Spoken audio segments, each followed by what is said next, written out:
God, I love this fatty piece. I want this one.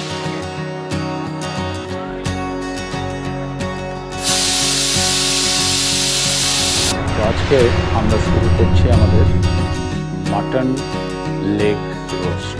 এই মাটনগুলোকে কাটানোর পরে marinate করতে দিয়েছিলাম, প্রায় 14 ঘন্টা মতো ম্যারিনেট হয়েছে।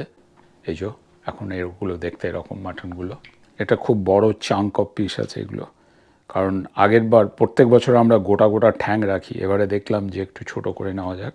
এবার আস্তে আস্তে দেখাচ্ছি কিভাবে আমরা এই মাটন রোস্ট তৈরি করছি। শেষ পর্যন্ত দেখবেন, আশা করছি এই পর্ব ভালো লাগবে। অনেকগুলো স্টেপ আছে ইন টার্মস অফ প্রথমে একটু ভেজে নেওয়া, দেখাচ্ছি আমি আস্তে আস্তে। প্রথমে এই মাংসের টুকরোগুলোকে একটু লাইট রোস্ট করে নেব। এই তেলে অল্প একটু নুন দিয়ে দিচ্ছি।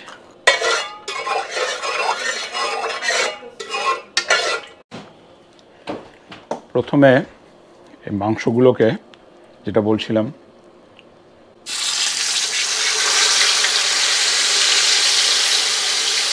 লাইটলি রোস্ট করে নেব। খুব বড় বড় পিস, এটা বাই ডিজাইন এইভাবেই করা হয়েছে।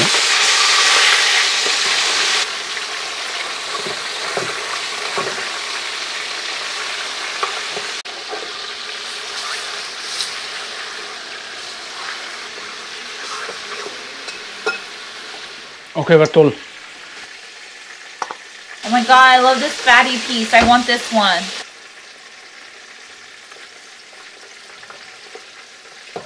এটা হচ্ছে আমাদের ফাইনাল লট।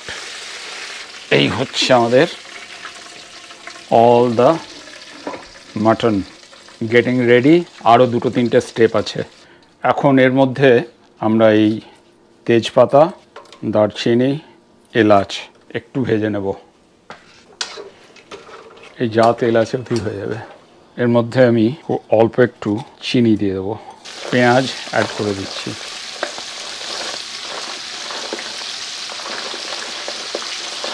আজকে আমার বড় মেয়ে খুবই হেল্প করছে সকাল থেকে, পেঁয়াজ কাটা থেকে শুরু করে মাংস ভাজা, শি ইজ এনজয়িং। আর ছোটোজন এখন হসপিটাল থেকে কাজ করে এসে রেস্ট নিচ্ছে। থ্যাঙ্কস গিভিংয়ের রান্নাটা, কালকের রান্নাটা পুরো ওরা করবে। এখন আমি এই যে আদা রসুন বাটাটা ছিল, তার সঙ্গে একটু কাঁচা লঙ্কা বেটেছিলাম, সেটাকে এর মধ্যে দিয়ে দিচ্ছি। নাও দ্য থিং স্টার্টস। এটাকে একটু ভালো করে কষাবো যাতে মশলার গন্ধ না থাকে। এটাকে একটু চাপা দিয়ে রেখে দিচ্ছি কয়েক মিনিটের জন্য। এবারে দেখি কি অবস্থা। প্রথমেই দিচ্ছি এর মধ্যে একটু লঙ্কা, মানে গুঁড়ো লঙ্কা একটু গরম জলে ভিজিয়ে রেখেছিলাম।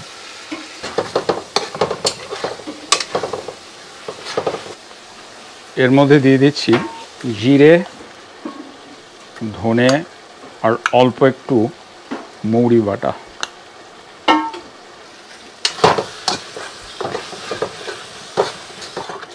এবার যতক্ষণ না মশলার গন্ধটা চলে যাচ্ছে ততক্ষণ পর্যন্ত আমি এটাকে কষতে থাকবো।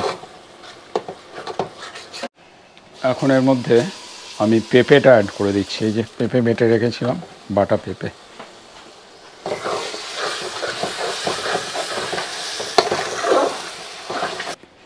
এই মশলাটা যাতে লেগে না যায় এই জন্য একটু গরম জল দিচ্ছি, খুব অল্প। ওকে, এবার এটাকে আরও মিনিট 5 মতো কষাবো।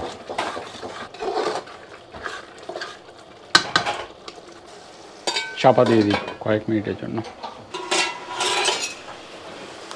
অল্প একটু নুন অ্যাড করতে হবে মনে হচ্ছে, খুব অল্প। আর একটু কষাতে হবে, এখনও অল্প একটু মশলার গন্ধ আছে। আর মিনিট 3 কষাতে হবে। এখন আমরা দেখি কি অবস্থা। মনে হচ্ছে তো হয়ে গেছে, মনে হচ্ছে কষানো হয়ে গেছে। Now let's add the meat. এর মধ্যে এখন মাংসগুলো দিয়ে দেবো।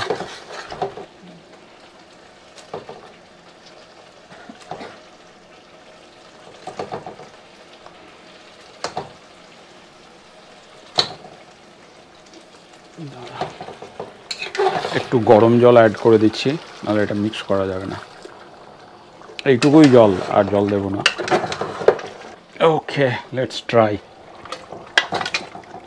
ধরে যাবে আশা করা যায়।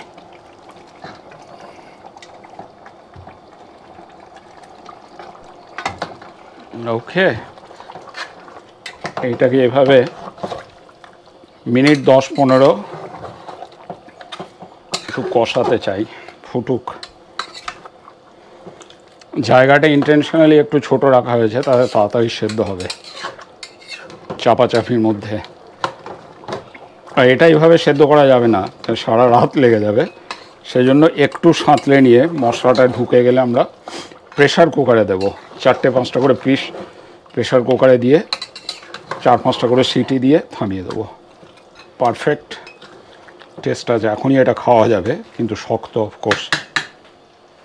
এর মধ্যে আমি ওই শাহি গরম মশলা অ্যাড করে দিচ্ছি, পরে দেখবো আরও লাগলে অ্যাড করবো। প্রথমত এইটুকু থাক, এ খুন্তি না বেঁকে যায়, তাই হচ্ছে।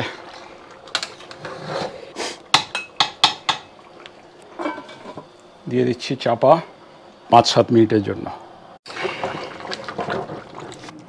ওকে, I think we are good now. Pressure কুকারে এগুলোকে একটা একটা করে ঢোকাতে হবে। এটাকে এই প্রেশার কুকারে ট্রান্সফার করব। 5টা-7টা করে একসঙ্গে দিয়ে 3 বারে হয়ে যাওয়ার কথা। এই এখানে যতটা ঝোল পাচ্ছি ট্রান্সফার করে দিচ্ছি। I think enough. এবার প্রেশার কুকারের ঢাকনা লাগিয়ে দেব। এবার প্রেশার কুকারের ঢাকনা লাগিয়ে দিলাম। চিচিং বন্ধ। এটা এখানে হতে থাক, আবার পরের লটটা ট্রান্সফার করব।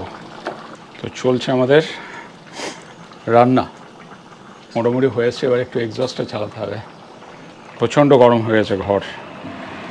প্রেশার কুকারে বসিয়ে দিয়েছি, আর এটাকে 4-5টা সিটি দেওয়াবো, তারপরে ওটাকে ট্রান্সফার করে দেবো। তখন হয়ে যাবে 4-5টা সিটিতে। আর এখন এইটার অল্প একটু টেম্পারেচারটা কমিয়ে দিলাম, যাতে এই অবস্থাতেই থাকুক।